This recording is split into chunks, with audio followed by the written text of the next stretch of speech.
1, and we're live. What's up, GM. GM? Howdy. How goes it? We got some guests today. Yeah, we got a GM. special guest today. So my OpenSea ranting and issues with my NFT accounts, it got me back into the NFT mindset. So I was talking to my boys over at Insrt. They dropped a new product, and I figured, why not bring them on to talk about it a bit? Punter, lzMinsky, how goes it, boys? Doing good. Yeah, Thanks it's for Been a having minute. Thanks for having us on. Absolutely. So I met these guys back in September of last year at Token 2049, just as they were getting ready to launch the first Shard Vault, I believe, right? I think it was the dawn of Insrt collection, which is a utility NFT collection. The Shard Vaults came about a month later, but that was the first. Okay. Yeah. Yeah. So I've been watching them. Build and grow for a while. They've now got a new product that went live on Thursday, I believe, or are you being beta tested on Thursday?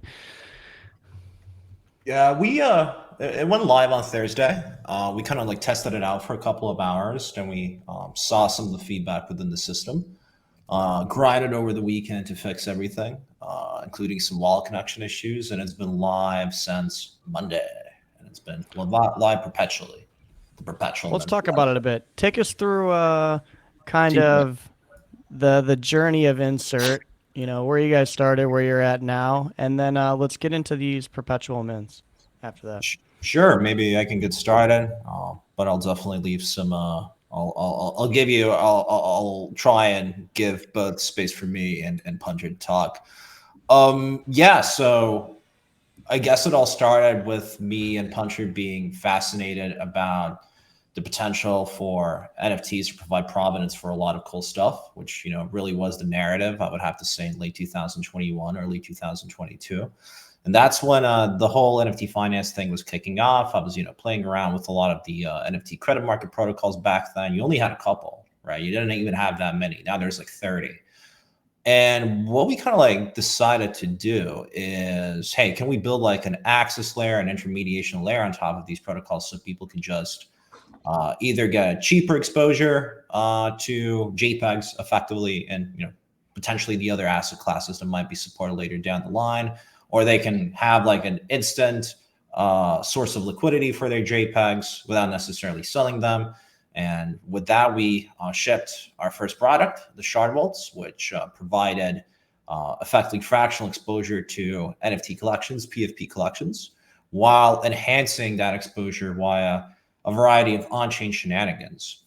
And we shipped that product. We launched it in December 2022, I think right after or right before Christmas. I remember it was a super hectic time. And yeah, we were growing the Shard Vaults for around 5 or 6 months. We got to almost 2 million TVL. We did a lot of cool stuff, including a partnership with Bear Chain and Bear Bongs, where we got, if I'm not mistaken, 75 ETH deposited into the Bear Bong wallet in approximately 3 minutes. Like even some of the boys from Nansen picked up our on-chain activity and joined our Discord just to see what's up. But over time, while building out this product, we learned just what we have is we just love talking to our users, right? We talk to our users every single day. We kind of learn, hey, there's a lot of things that we would like to do that we can't necessarily provide with, kind of like the product we launched. And we always saw Shard Vaults as being kind of like a test product or a pilot product for a lot of our initial assumptions. So yeah, I'll hand off the mic to you, Punter. Maybe you want to explain the process of how we got to where we are now with the Perp Mints product. Yeah, I appreciate it, Loris. Just to rewind a little bit, I think the impetus for myself and Loris that really excited us about Shard Vaults and sort of how we came to that first product was just seeing how unproductive NFTs were at the time. Loris touched on there were already like some primitives being built out, like on the scene of composability, what you could do with the NFTs, but largely, I mean, almost all the market activity was just simply around trading.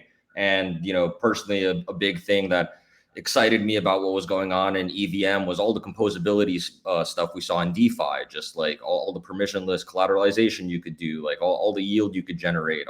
All of that was incredible to me. And, what really, I think, made ERC20s make that big leap when Uniswap hit the scene. So similarly, we saw like a ton of trading activity within NFTs, but people weren't really doing anything on top of that outside of just having, cool pictures sit in your wallet. Debatably cool pictures, I should say. So that was really the big inspiration for shard vaults, and sort of thinking like, if people are going to want spot exposure to NFTs, they might as well do something and capitalize on sitting essentially spot long NFTs in the first place.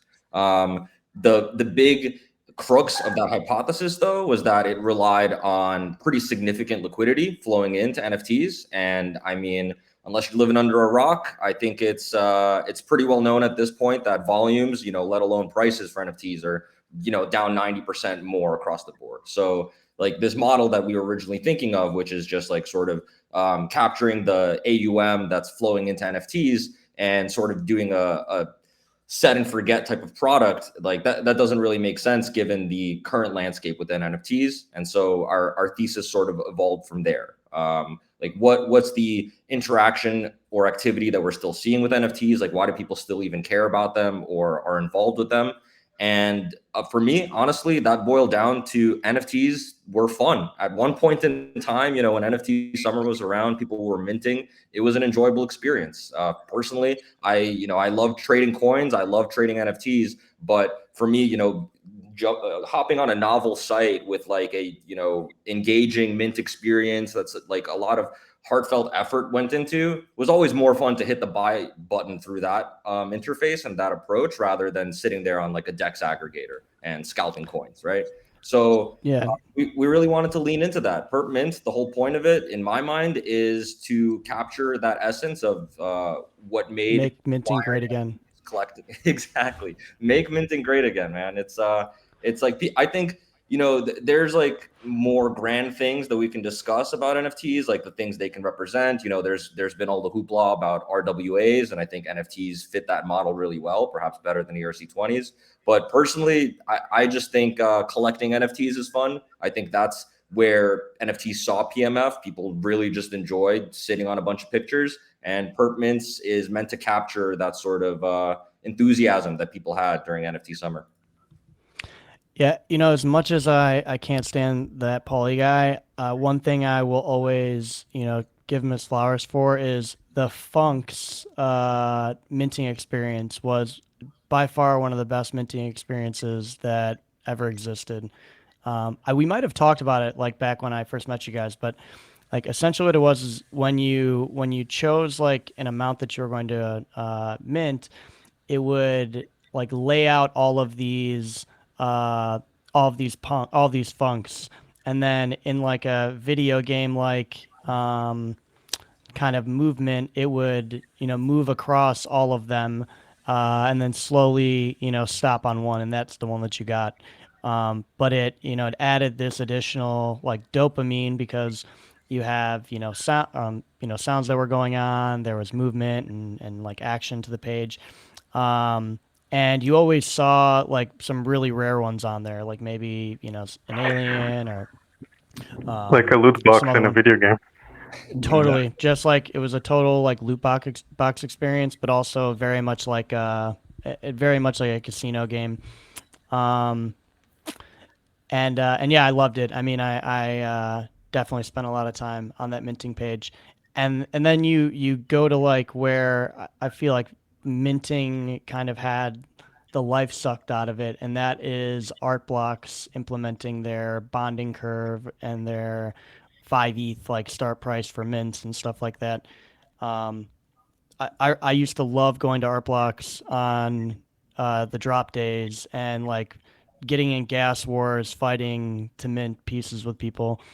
And once they implemented this, their new mechanism where you have mint starting anywhere from like I want to say that we had minted some for like 10 before DK. Like I might be crazy, but I definitely have some that were like 5 ETH mints from back in those days. Don't know what I was thinking.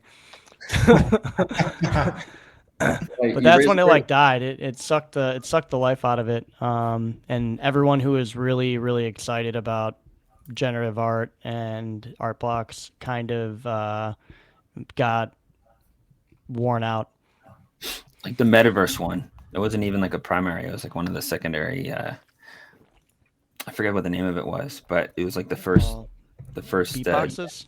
Yeah, those we So ahead of minted their a time. lot of money. Yeah. No, you guys are hitting the nail on the head as well as part of like the thesis of how we structure the returns for Perp Mints and sort of the cost structure is that, you know, when it came on the scene, everyone loved it because any mint you participated had crazy variance. You could hit a rare, you could hit 100x right on the spot. The projects weren't really banking on raising through the mint itself. There was a bigger focus on royalties, all that, you know, royalty war. And then when people learned the meta and, you know, we started moving to people doing like reverse Dutch auctions and everything, trying to extract as much possible value on mint, you know, that's pretty much, I'd say, around the time of the death throes for NFT mints in general. And that's sort of, that was like a really big ethos that we wanted to avoid with Perp Mints. We wanted to keep the spirit of minting alive with crazy variants, with, you know, really outsized returns being possible right on the spot. Now, you were saying before that you kind of see this as something that fits really well with like PFP projects. Like, how do you see this aligning really well with those, like the one of one kind of rare ones where everyone kind of wants it, and it's a way for those people to kind of see how much how much want there is from the market at the time. Or I think it'd be really cool to do it with like an Anata. I have people, even though they're pretty relatively low cost at the moment compared to, you know, what they were when they launched. I have a lot of people ask me all the time, and there have been a lot of artists that I've worked with in the past that really enjoyed them, and I would just buy one and send it to them. But being able to do something like this where I could, you know, put it out there that this is available to mint, and, you know, people could come in and mint that Anata. If there was a way for them to still get access to all of the like files and whatnot, then I think that'd be a pretty cool experience. Yeah, I'm totally with you. I mean, we have a few asset verticals planned that I think it really the system connects well with, but I share your thoughts, particularly around one of ones or artists that are doing limited releases. I think whenever you have like overt latent demand rather than feeding into like a bot war and everyone going hard on gas, I think there's something to democratizing access to where, you know, somebody that has better bot tech is not going to have an unfair advantage over someone else that maybe is a boomer but is really enthusiastic about getting their hands on your art. Yeah, totally agree. What's up, Lucas? Hey, Lucas. How's it going, guys? Going good. Oh, I invited Denton. He's our resident schizo. I thought you guys might get along well on the stream. If you don't know or are unfamiliar with Lucas, Lucas is an advisor at Insrt.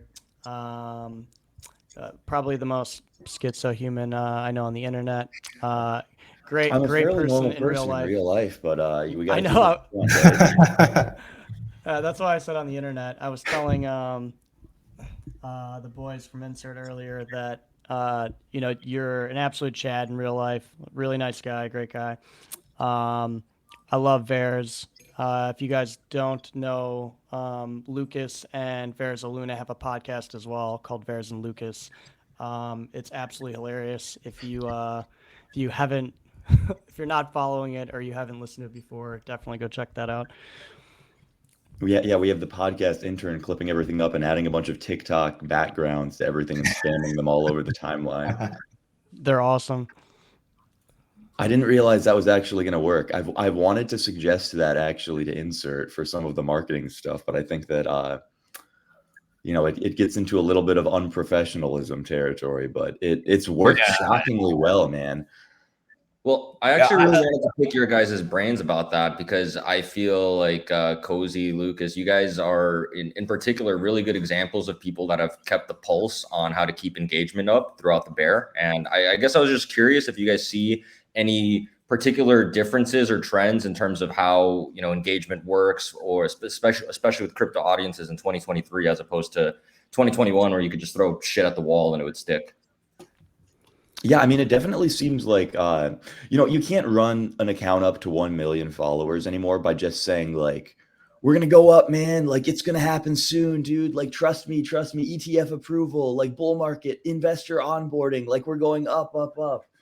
But there's definitely a sense that if you grab the people before they get blackpilled out of like losing their minds over all the lines going down and pull them into something that's like crypto adjacent, right? Like the crypto's kind of found a bunch of niche outlets now where, like during the bear, everyone goes and does health stuff, right?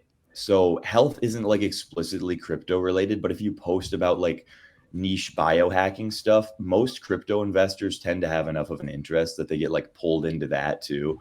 And I think a lot of the goal is to like corral them over, because you're simply not always going to have good crypto news, right? Like, we can't just have infinite green candles forever. Yeah. So there has to be some way that you kind of, like a side brand almost, right? Like a side interest. It's crazy when you see accounts. Sorry, when you see accounts that were big in a bull run, like 50 or 100K followers, and they're still trying to tweet, but they get like maybe two likes. It's like a graveyard. Their followers are like. Yeah, no, there's a lot of. Gone. There's a lot of accounts that basically like, I mean, a really easy formula for anything is just, do you have extreme conviction and consistency, right? Like if you just keep saying the same thing over and over with like absolute assuredness, people kind of come to you because they see you as like a father figure, right? Like if you just keep bullishly posting about how like Luna is going to go to 1 million, even if you're like, you have no thesis, nothing you're saying makes sense. But if you're like really confident, then everybody still is going to be like, I trust you. Like I feel they fall into your sense of reality, your vision of the world, simply because of the strength of your beliefs. That happens. Sometimes even in real life, you meet people like that, and they have such a strong sense of certainty about what they believe and their convictions. Even if you disagree with them, you kind of like feel kind of leaning towards what they're trying to say sometimes, if they really have that strength of personality. And I've seen that dynamic play out time and time again on Twitter. It's not even a leaning towards what they have to say. It's that you have to understand that, like, Twitter is a soapbox and they're creating an audience. So the world itself is super polarized, and people are going to watch them or follow them for all kinds of reasons. Like some of them because they found someone that is saying the things that they wish they could say. So they have now like this guiding light into like full of hopium. And for the other people, it's like pure entertainment. Like they can't wait to watch this person like crash and burn. And, like everything that they put out is a new copy pasta for them, or something for them to like build a meme, or like, a pseudo like adjacent narrative that's making fun of their token with another token. You see it quite frequently, but it's like, it's just attention gravity and being able to understand like where attention is and how to like pull that back to you. And in these markets where there's not as many people, like Lucas said, there are certain things that different groups kind of fall into or begin to be pulled to. Some of it's health, some of it is just like, esoteric, like posting, because a lot of crypto people are already thinking in ways, or their minds work in ways to where if you're talking about things that make them want to understand something unknown, or that is like adjacent to crypto culture, that they tend to get pulled in and find interest. I mean, I will definitely say too, this is like I've guarded this a little bit as a secret, but basically all of the political and social discourse on crypto Twitter is just 18 months downstream of right-wing Twitter.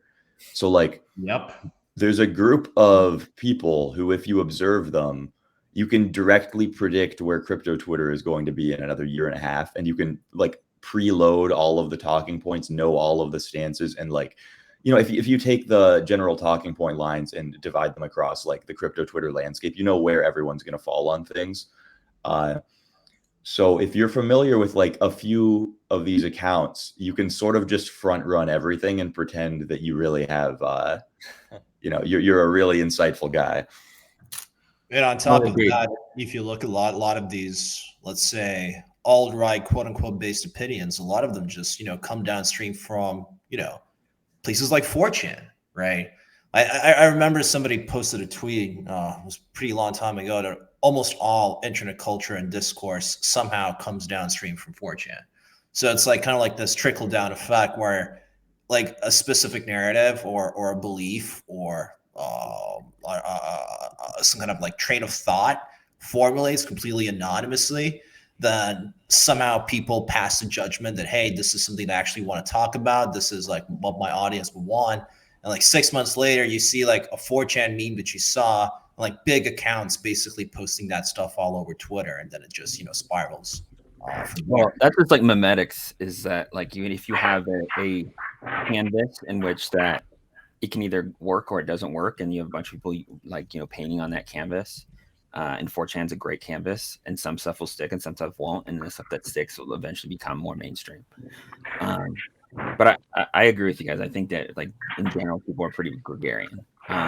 So like they don't have all the expertise. They're not living their day in crypto. They don't live like, they're not a lifer or someone that's like working in the space, and so they don't really have a lot of that time to spend in being a subject matter expert. So they find the people that are, and then they follow those people. And some people are really good at garnering that attention, and some people aren't. And some people are very seasonal with it, like Denton said. Like it's only bull posting. It's what people come for. And so when people are coming in and things are bullish, prices are going up, they're like, oh, this person must have called it. And then when they have to do something else other than bull posting, they don't get any engagement because not really them. They take a mental health break. What you said about 4chan, it feels like Biz completely lost its edge, though. Like, oh, Biz is dead now. I feel like the last 5 in the bear market. years, 2019, it tapered off bad. Yeah. Yeah, What were you saying, Lucas? Like I genuinely feel that over the last like decade or something, like Twitter has actually been more towards the forefront of talking point generation than 4chan has. Like I think there was a point where 4chan got memed as this like monolithic like hyper genius anon structure, and as a result, like a bunch of like unironic federal agents went there to try and like, and it literally just became a thing where it's like entirely like propaganda. Like there's no like genuine like fun content. It's just like a bunch of like alphabet agencies trying to like astroturf meme campaigns. And so everybody just like left and went to like have you tried using those died off. Have you changed the receiver on your assault rifle, Anon? No, when the war started, K is literally just feds arguing with other feds. Yeah, it's literally like that meme of like the right-wing group chat where it's like there's like 5 different federal informants pretending to be girls asking each other like where they get their bombs. Yeah, I was just gonna say that. It's that other one, like it's the old guy sitting at the desk, like, I'm a girl, by the way. It's not even entrapment though. They're like arguing politics with each other, like the Russian feds and the USA feds. Yeah, it'll be like the FBI arguing with like the NSA because they have like a minor difference based on the internal politics of like who's going to be the next CIA director. I'll say, I don't think that's even a 4chan exclusive phenomena. I'm going to expose myself a little bit as a dirty Redditor, but, you know, just going on Reddit these days and Twitter as well, it just feels palpable that like half the conversations online just seem like inorganic botnets, like arguing with each other. Reddit has been unusable since like 2016. Like if you're just it's using another like 2018, 20, like the same time that 4chan kind of fell off, I had to leave Reddit because so many bad takes, man. They were trying to clean up to go public, yeah. Yeah, I really regret not downloading the full Reddit archive so that I could just like train a machine learning like bot on it and have it give me product recommendations. That was the only thing that it's just killer for, man. Because like, you know, you want a product in the like $300 to $500 range. Do you want to go spend like any amount of time researching this, or do you just want to have the Redditors who have already purchased all 15 of them and like directly compared them in a 2-hour long YouTube video tell you which is better? Because they've always done this. I don't know what it is about like the Reddit people, but they have literally purchased every mid-tier product within every category that exists and argue about it for hours. Yeah, argue about the 15 variants. I see some hilarious subreddits for like super niche topics too. Like some arguments I saw the other day were under it was like a small town marijuana. It was like insert the small town name marijuana, and the type of things they're arguing about. It's like weed's not even legal there. Like, how are you arguing about medicinal weed brands in other states when like who the fuck are you? You're in like Wilmington, Idaho. I forgot the name of the hypothesis, but there's like this theory, which I consider pretty valid, that basically 99% of the interactions that you have online with people, well, you're not actually having them with people. You're probably talking to a bot. So it's kind of like a bot-driven simulated reality whenever you talk to somebody online. And that is a bit terrifying. I did something like this a while ago. I trained up not a chat GPT. So I have a friend who does like a bunch of, he's now partnered with one of the OpenAI products actually, but he does a bunch of machine learning research. I had him train up a model on my tweets, and I had that model responding to people for like a week or something. And there's something really deeply hilarious about watching somebody get super tilted responding to an AI and just like go off and like waste like 4 hours of their day. And like you're sitting there, like you're getting all of their notifications coming in, just like sort of laughing at them. Like, wow, like, are you even like sentient? Like you're getting owned by a random assortment of like my words sent to you by a GPT model.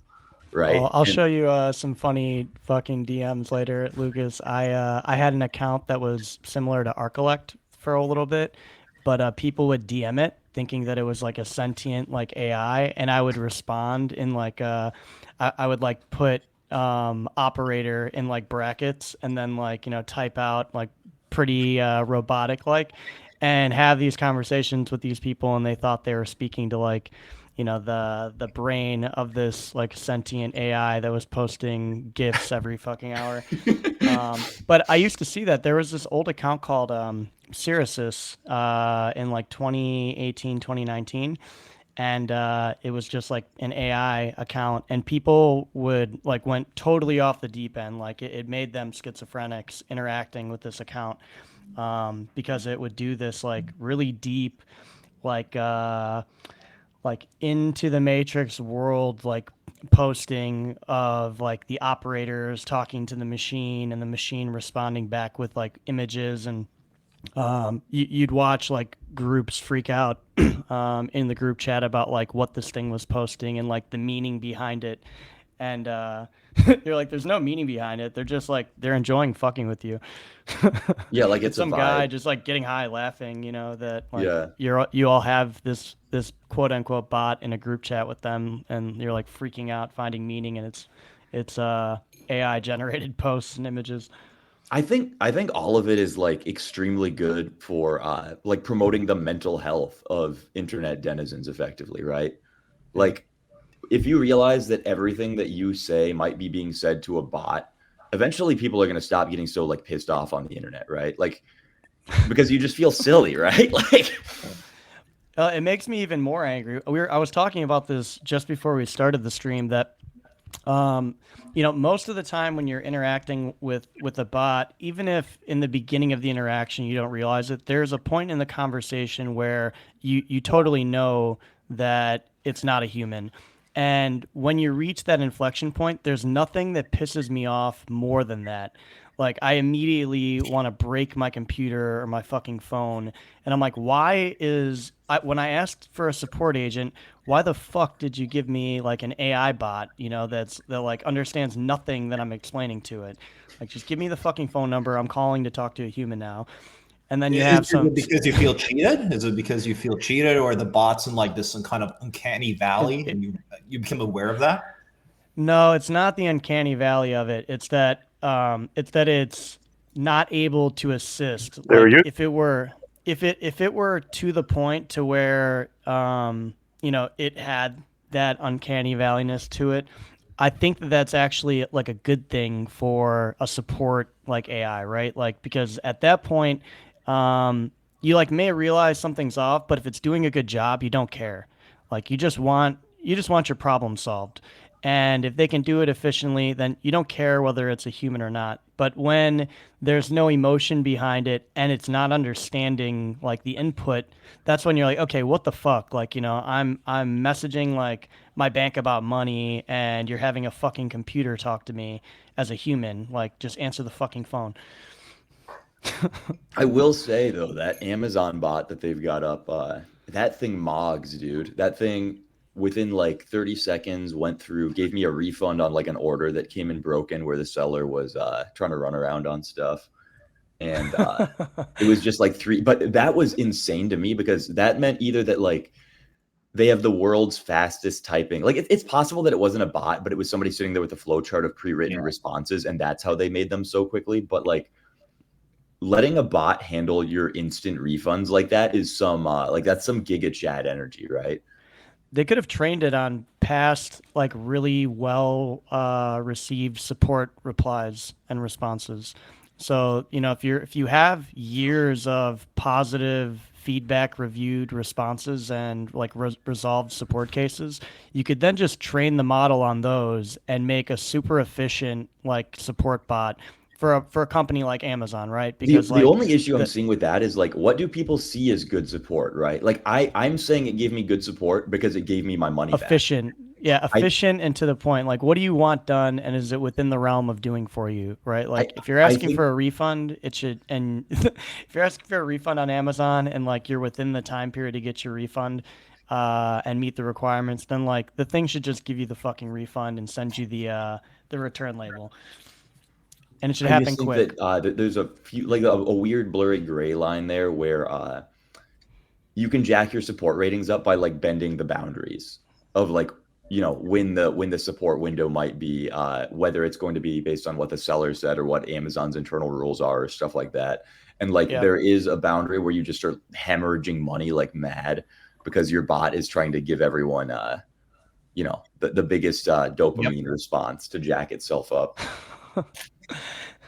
That'd be a good bot to exploit. Yeah, that's what I was thinking. Like it's and I think Amazon already has like insane slippages from people exploiting everything in them. I would seem so because I've honestly never had a problem returning anything from Amazon. I feel like I could like buy a food product, open it, eat half of it, and then tell them that like, hey, I didn't get this was already opened, and they'll just be like, yep, sure, send it back. Here's a new one. I think if your account is overall a profit for them, then they don't have issues, but you can get flagged. Like your account can get flagged if you do too much. That was probably a risk. Yeah, I learned that they don't even do the flagging based on like it's not like, oh, if you screw up 3 or 4 times, it's literally profit based. Like, so as long as you tip just above the side of profitability, they don't do anything. But like most companies, what they'll do is they'll say like, oh, you have 2 or 3 strikes or something. You have 2 or 3 returns. And then we start saying, that's a little bit suspicious. Amazon literally internally drives it off of your like revenue for them. Oh shit! I would have to like return stuff for the next 10 years to be lost to be profit negative for them. Yeah. My last experience with them actually, I was shocked by this. I ordered like veterinary like B12 and B complex vitamins for like horses and stuff, and it came in and the bottle was broken. And I was just shocked because like I haven't had like a package delivered to me like messed up in God knows how long. Like it's probably been 15 years. And then the vendor said no returns on Amazon, but the Amazon. You write to Amazon, yeah, they'll let you do it. You write to Amazon, they'll fucking let you do it. Yeah, they don't care. They'll just immediate refund. Yeah, no, I was sorry, just jump in. I was pondering also like what makes a good bot, and also my immediate thought was around like that whole Amazon customer service thing and the attack vector of just having a bot infinitely refund you. But I think another situation that I've been seeing more uptick of AI usage is trading. Like I've been seeing people like put their personal P&Ls and they design LLMs for particular strategies, then they just let them manage their own money, which I find personally absolutely insane still. But I'm curious if you guys have seen any non-memey AI crypto applications at all. Numeri or Numeri. I haven't heard of that. It's been around. They've been around forever. Like they're like one of the OG ERC20 like projects, and you can take machine learning models and submit them to like a fund at Numeri, and depending on like the performance of it, they pay you out different amounts. Is the TLDR. Yeah, very cool. I've seen a couple of protocols or products in the growth stack category trying to implement more AI features, but that's like pretty expected, right? Whether it's generating data by drawing inferences or looking at transaction histories between wallets, etc., trying to like infer some kind of persona from a specific segment of wallets. But honestly, like if you think about applications in terms of growing a crypto product, I think it's going to be tremendously useful once a lot of those things get more validated. I feel like Numeri is like the only AI or a machine learning adjacent crypto product that has been around that has users in kind of a use case. Are there any that you've seen recently? I haven't really been. I've kind of blocked out all like crypto AI stuff because it seemed all pretty frothy and scammy when the little AI bubble came. Well, are there still users left on chain? I think that's the first thing. There's like 100 of us. I'm still out here grounded in still like grounded 500 down, people, bro. right? I was talking to the base team 2 weeks ago. They have like this kind of base builder call, and there was a team building a mobile app. They built it during a hackathon in New York like a month or two ago. And I'm trying to like recall how it worked, but it was like this PWA app where you go in and an LLM model helps you out in going down a rabbit hole. So, for example, and this happens to me a lot of times, I'm just taking some downtime. I open up Wikipedia and, I end up reading like 30 or 40 articles. There's like a product that kind of like assists you to do that. And they had like some kind of token mechanic as well, where you get rewarded by sharing really cool rabbit holes. I think it was called Rabbit or Rabbit Hole. Jesse was showing it in the call, but I think that was a very unique use case. Definitely not like let our lead dev get a hold of this. I don't want it to go live. It's very dangerous for a person like me who really likes like going down into a rabbit hole on a particular topic. But it was a very cool use case that I've never seen before that kind of like tackles something that's never been done before in crypto. I think it was called Rabbit or Rabbit Hole. I would love that. I probably wouldn't watch TV anymore until like I learned I've read like all of our ancient history. I would need to read the whole like human history before going back to a 10-hour movie cut up into 10-hour-long episodes on Netflix. And by the way, looping back to the, I kind of like failed to mention this when you were explaining like your most favorite mint experience. I think Perp Mints, at least it's like a minimum viable product, right? We deployed it on Thursday, as a lot of the functionality that we want to add over the next few months is still missing. But I think we're pretty close to that. I think we're pretty close to that because what we can do is back in. Talk to me about your upcoming plans. Sure. Perp Mints. So we launched an MVP that we want to test a couple of things with. So we basically take is the PFP risk model or that reward model, that kind of like lottery ticket style variants that people got from PFP collections. We're trying to mint one. And we kind of like replicate it in a single product where people can get that payoff at any point in time. You just open up the app.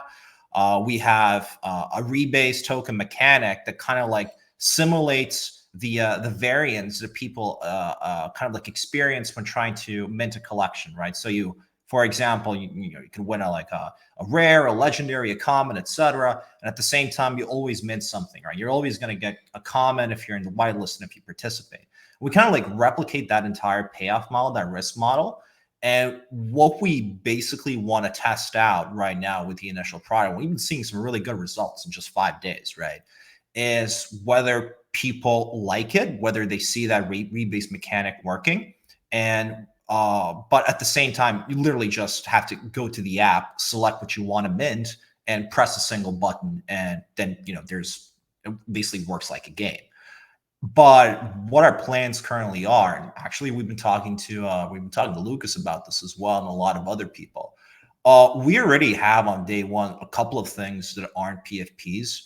One thing I am not a believer in is like this huge RWA narrative that is going around. I think it's like a flight to safety that happens in every single bear market where people want to like bring the securitization stack on chain and everybody's pivoting to RWA. There are so many legal binding and regulatory constraints on that. It's not going to be that easy, even if everybody's hoping for it. But what we're kind of hoping is that, hey, we have this, we know this works. We've seen this work for like PFP collections for 3 years where people love this experience where you effectively just press one button and you might win some cool shit.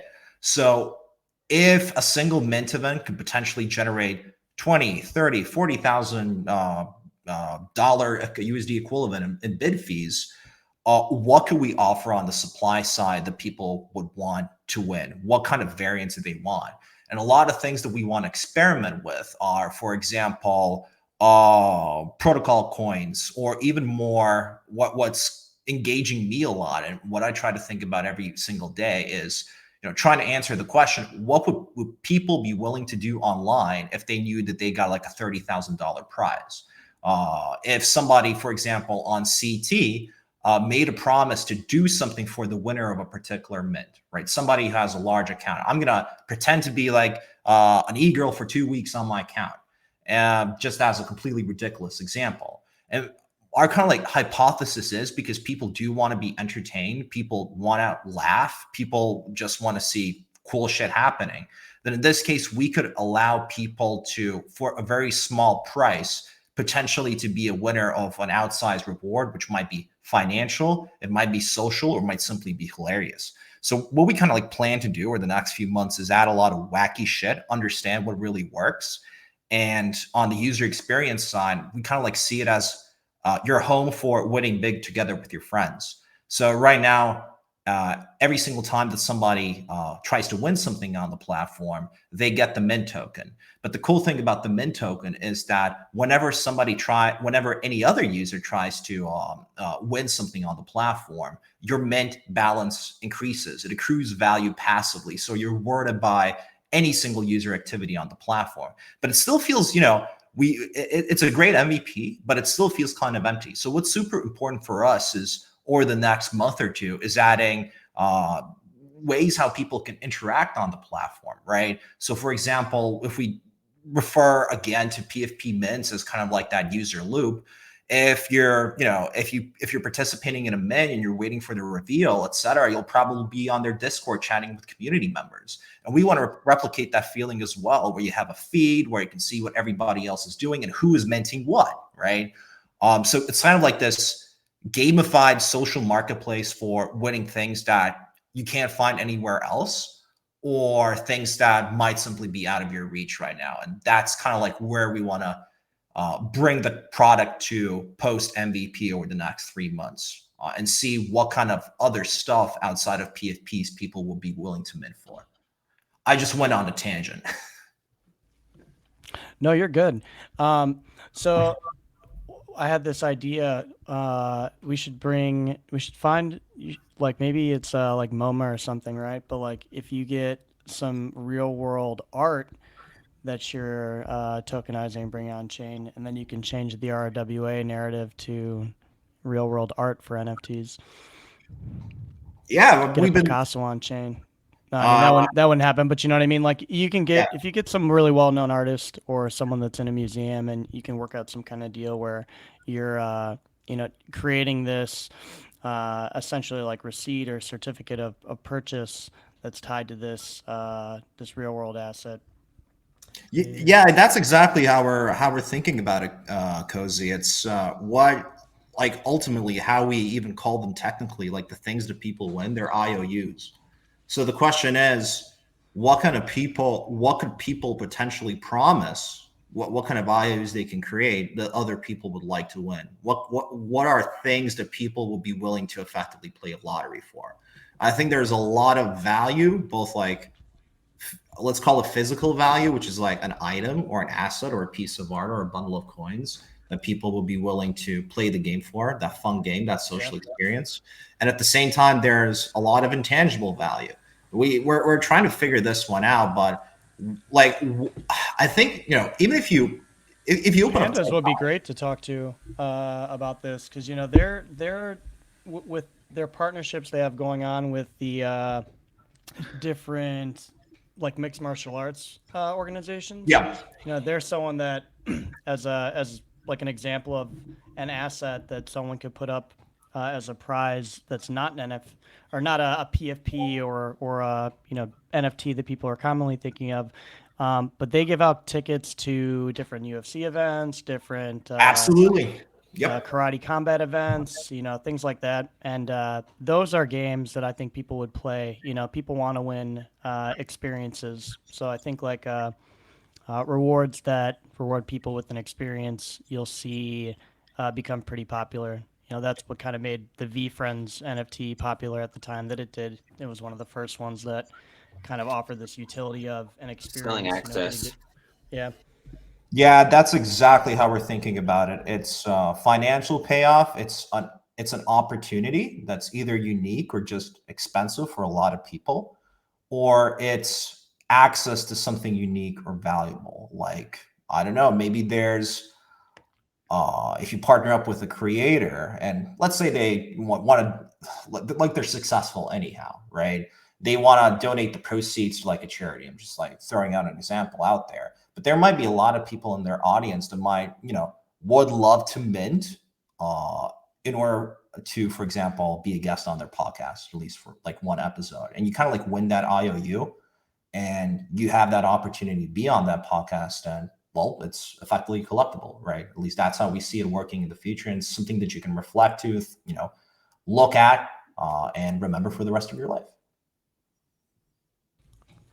Yeah, it's like how the D's important is thing is to face like a market segment where, you know, you're effectively going after like exclusively luxury goods, right? Because if I need something right this minute, I'm not going to rely on some sort of minting process and hope that I get it right. So you're going to be targeting things that are the things that people just like would like to have around in an ideal situation. And you know, I think that lends itself basically to what you're going for with like the podcast stuff, watches, etc. I really like the social interaction still, right? Like I really, you know, like the cyber prince types. If you had the ability to pay $100,000 to like sick this guy on some like 1 million follower crypto Twitter guy, that would be so beautiful. That would be like a week of just pure joy for everyone.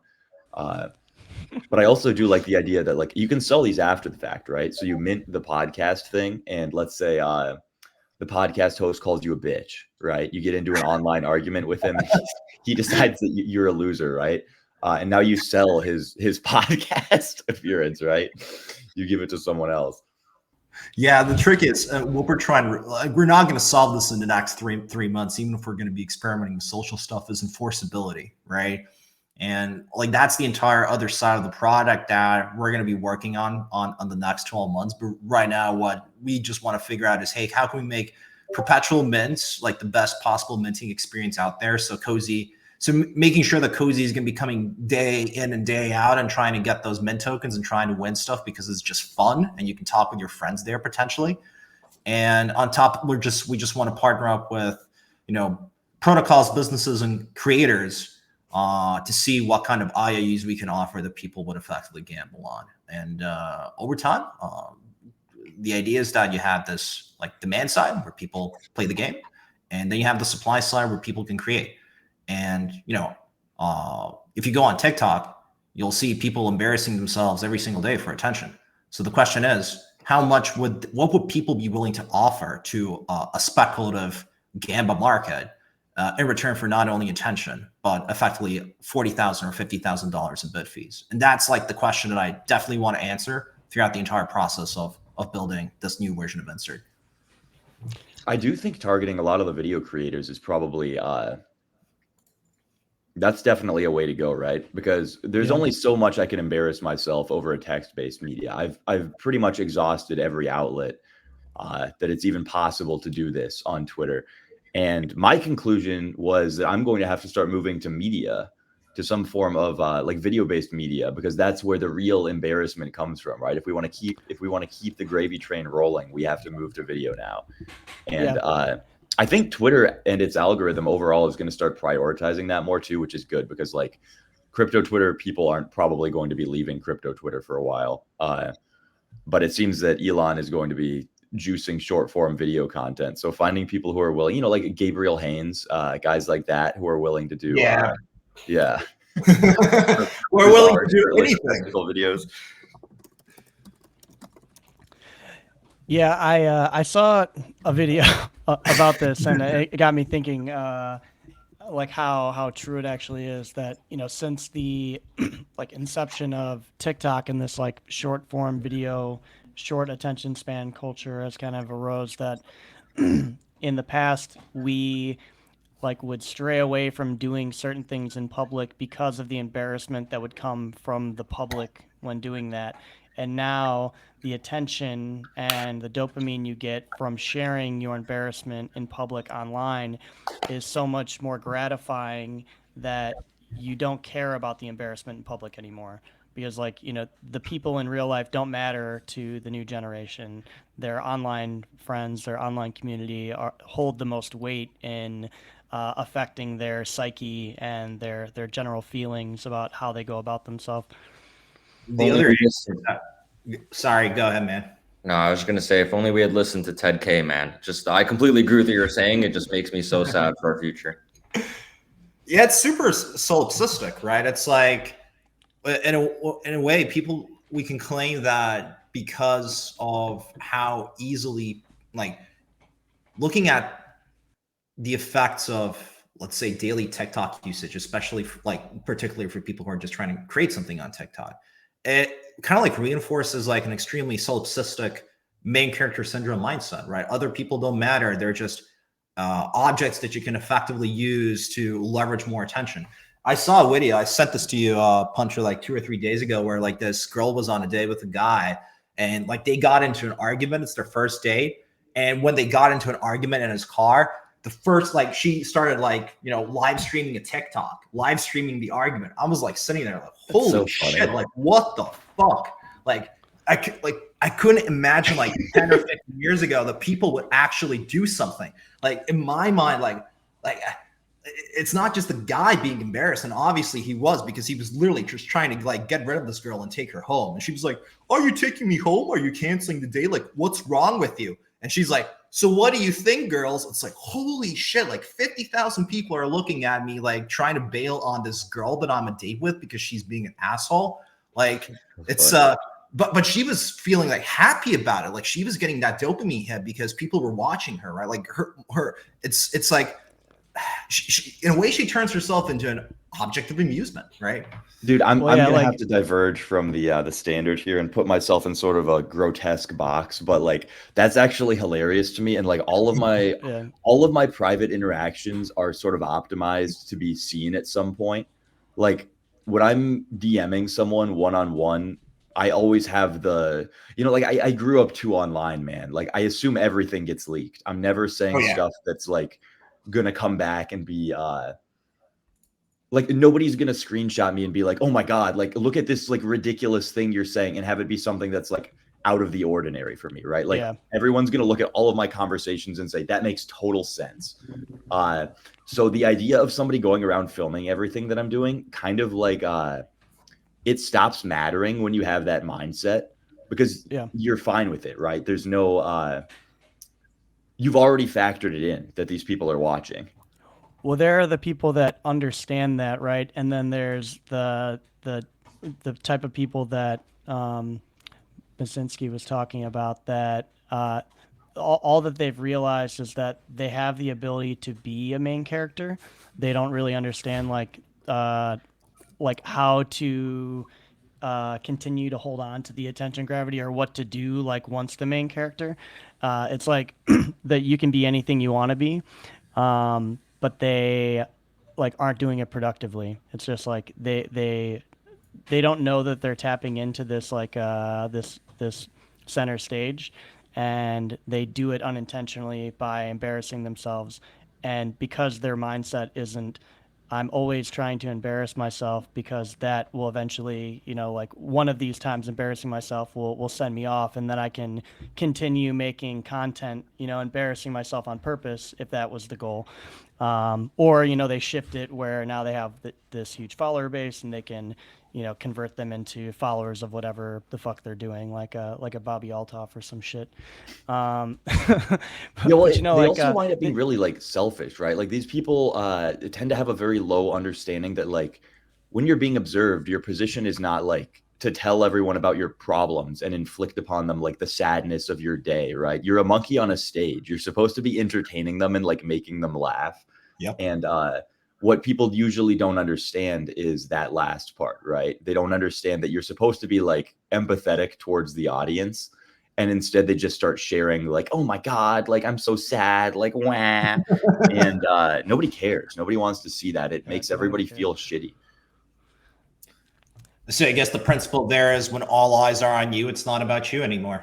No, not at all. Like you have to be you unironically have to be like peak empathy, max consideration for the audience, or else everybody wanders off or starts growing resentful. And like it's weird because like there are people who have grown these big parasocial relationships and parasocial audiences, but then like if they have like a weird turn in their life and they start becoming like a depressive person, you can actively see them like inflicting psychic trauma on their audience as everybody who's like attached to them just gets like tanked by their vibes going downhill. And you realize like, oh, like this is like a new form of like, I don't know, like evil is like a strong term, but it's like the collective damage that you've managed to give to like 100,000 people is actually like more so than if you had like killed multiple people, right? Like in summation. No, that's absolutely right. Another thing, I think Punter and I were discussing this like a few days ago is it's like Fuzi. Like you mentioned parasocial attachments, Lucas. It's like, is there like a root cause in an individual's personality or like their psychological makeup that draws them towards seeking out parasocial relationships online, where you have somebody who's quote unquote higher status than you? I think honestly, like we sort of are exploiting like the basic bug in humanity here, right? Where if you're watching videos of somebody talking to you, like your subconscious brain doesn't have the ability to differentiate this video of someone talking to you from like a friend talking to you, right? Yep. So you just have this incredibly one-sided interaction that goes on. And like, I think there are people who are like uniquely better or worse at like moderating that on a conscious level. But most of the time it seems that even like very smart, like self-aware people who consume a lot of somebody else's content where they're just like talking head interacting with them, they do become like mind warped, like brain melted after enough time. Like I think you just have to feel not like they're do a close friend, like they gain this this entanglement with them even though they've never met the person. So it's like the first time that they do meet them, they already feel like, hey, we're like great friends, and that other person's like they barely know that person, like and in a lot of ways one like comment true from them ever. I've had that happen, and on the other end, like when I first started traveling around and meeting people, had that happen on the other end, to where I felt like me and this person knew each other really well, and we didn't we didn't at all. And on the other end, I had that happen to me often now, where like we're out and about and people were like, yeah, we met here. Oh, I've talked to you, in these groups, and like, they are super friendly, so I'm really nice, but like I have, I maybe remember seeing like one message from them ever, and like maybe their PFP is kind of familiar. Yeah, my issue is I can never put the face to the profile, right? Like I need everyone to go around with tags of their Twitter avatars, and then I will understand it. But like, you go up to someone in an interaction, and they're like, "Yo, dude, like, what's up? I'm Glebble," and you're like, this name doesn't stick. It's not like a real name. My brain doesn't interpret it normally. So I have like where's the black cat at? Yeah.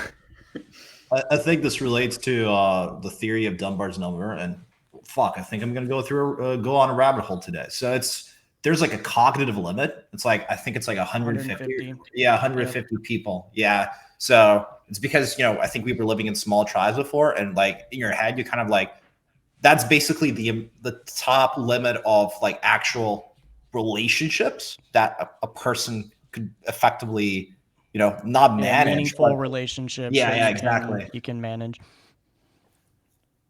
or maintain.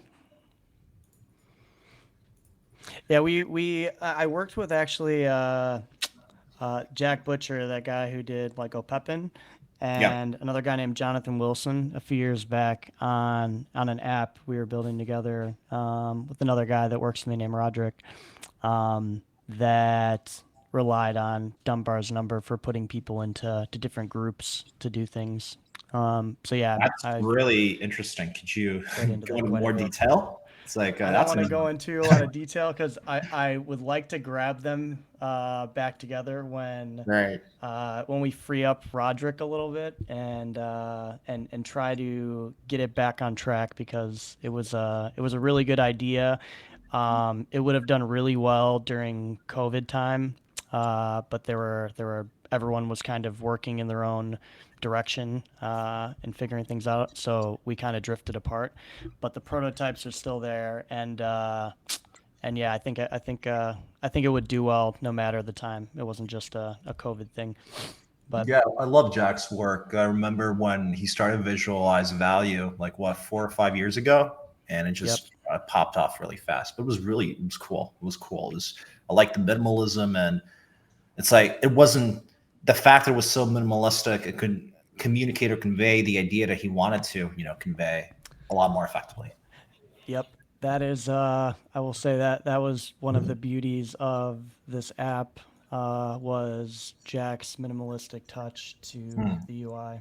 So that is why I want to bring it back. I'm very much a fan of the minimalism in his work and for certain types of UIs.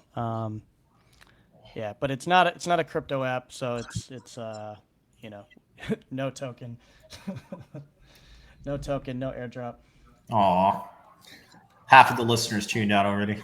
Yeah, they're like, fuck that. Yeah, I don't care. I want free money.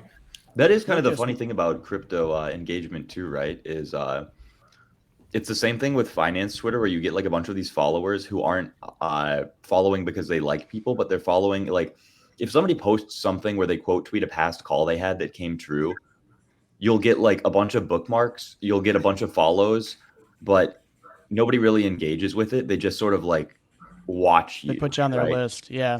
Yeah. They're lurking from the shadows, being like, I bet there's like secrets here. Like, I'm going to make money if I keep watching this guy. And it's this really like unique to finance type of engagement that's like totally soulless. Yeah, that happens.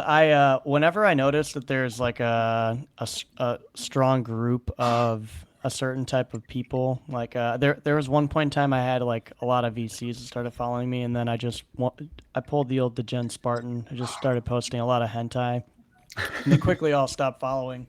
Then you can get back to posting your nonsense and your others. It's a litmus test. If you can't handle me at my fringest, you don't deserve the alpha. Yeah, if you can't handle me at my hentai milkers, you don't deserve me at my charts, right? It's very... I think every circle has their own version of it too, right? Like sometimes it's hentai, sometimes it's like fringe political takes. Sometimes it's just like, there's a lot of people you can clean out in like the right wingosphere just by posting like astrology or something like that.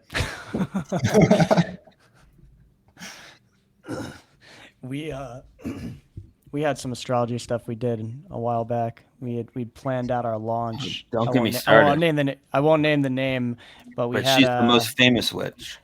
Yeah, we had a witch find the exact date, time that we should launch our contracts and stuff, and they put out a map for. They sent us a map. Yeah.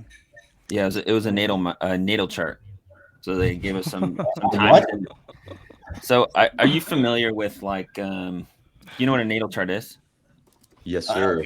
Okay, so Brief me in.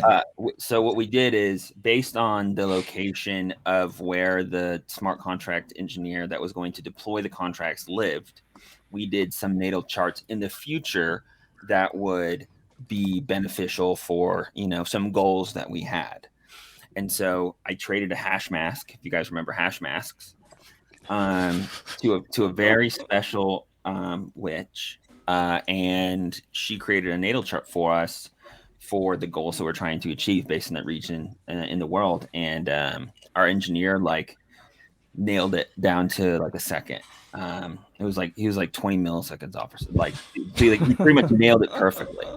And ever since then, you know, we've been building, so it worked for us. That's what have helped us out in Singapore when we were all in the same hotel room together. We definitely needed a witch's help to get those contracts running. Yeah, we could have found one there, but the problem there is, you know, they have a lot of strange witchcraft on that side of the world. Like one of you could have ended. I wouldn't trust that Eastern stuff. No way. Yeah, I've been warned by my family of the witchcraft that goes on there, and I'm not allowed to travel there alone. That's such a funny concept, though, to do it to time your launch date based on a natal chart, because like based on every crypto protocol I know, that just means that you're going to be launching 2 weeks after wherever they advise you to, right? No, we had it. We had it done first. Yeah, we were ready. If we did that now, if we were like tried to plan out a feature release off a natal chart, yeah, it would be like 3 months later. You'd be like, yeah, they'd be like, thanks for the free money. Yeah, there'd be no launch. What are you what are you working on now, Lukas, outside of advising Insrt? I know you were helping out at the old Golden Ox for a little bit. Yeah, no, I mean, I think actually like I'm still doing stuff with them, but it's like a sort of I can't really say anything now publicly, which is unfortunate because that's my favorite thing, is saying things publicly. But it's just an issue with like Singaporean court where it's not like a jury trial, it's like one judge. So like there's a chance that anything that I say could really piss off one judge, and even if it's like totally tangential to all of this. So it's like I've been advised to just like not say anything at all until everything's cleared up. Yeah. Just do your job, shut up. Yeah. Well, I'm in a little bit of a funny position actually, because I was playing around with their OUSD like on exchange stablecoin, and I wound up like moving like a fair bit of my spare powder there to play with it. And the day Ox went down, it like turbo depegged, and all of my stink bids got hit. And so I'm like now like 100% allocated to my like exchange partners on exchange stablecoin. That's like turbo depegged.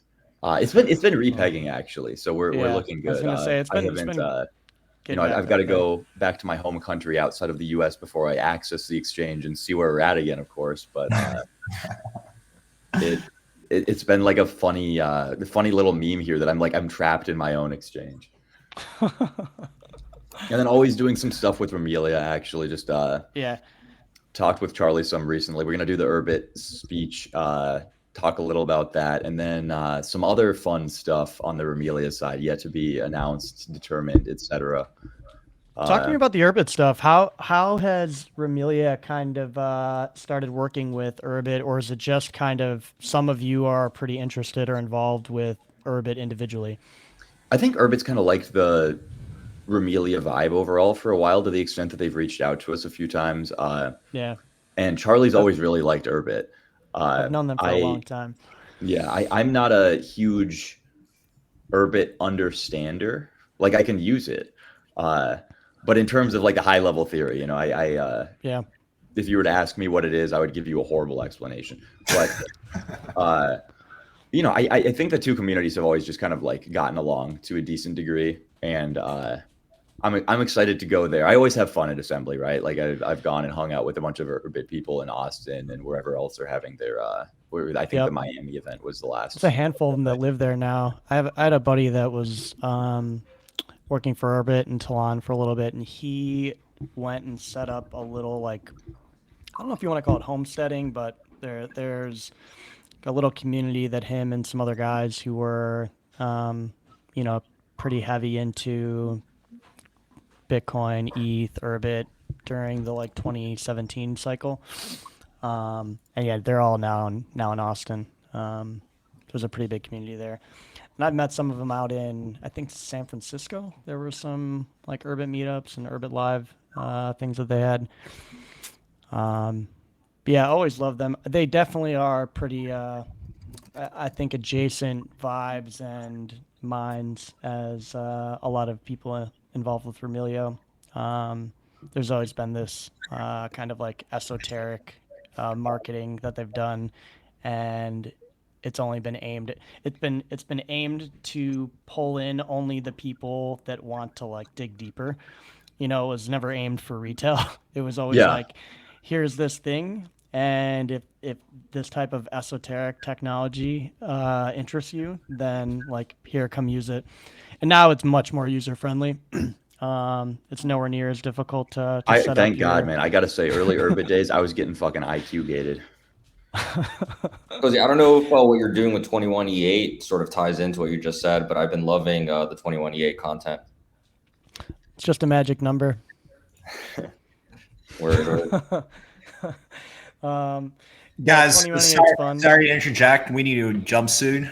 We have a call with the team. Over. Yeah, it's been a good chat. I appreciate you guys coming on. You're always welcome to come back and join us. So feel free anytime you just want to come on, shoot the shit. We stream usually Monday through Friday and just talk about crypto news and then bamble about whatever fucking else is going on. But yeah, that's been great. Just so everyone knows, we have no affiliation with Insrt. We're not investors. They didn't pay to come on here. We just like the guys, told them they should come chat with us for a while. None of this has been financial advice. Thank you for joining us. E-boys, E-girls, Lukas, Punter, lzMinsky. Appreciate you guys. Have a good weekend. Thank you. Have a good weekend. Thanks, guys. Take it easy. All right. Take care.